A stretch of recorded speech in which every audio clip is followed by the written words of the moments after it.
Which street do you live on? A wanne layi kake zaune? I live on Ahmadu Bello Street. Ina zaune ne a kan layin Ahmadu Bello. Is your street clean? Layinku yana da tsafta?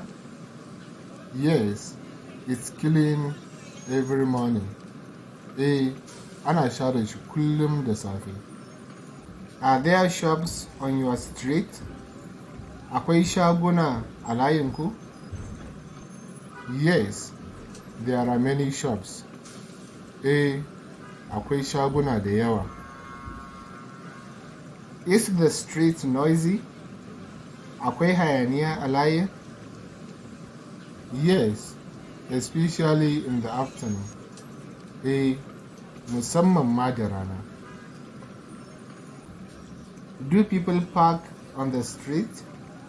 Mutane suna ajiye motoci a kan layin? Yes, it causes traffic sometimes. Yakan jawo cunkoso wasu lokutan. Muna sayar da littafin koyon Turanci da Hausa na waya, mai ɗauke da darussa guda 100 masu sauƙi na koyon harshen Turanci. Kuɗin littafin Naira 4,500 ne.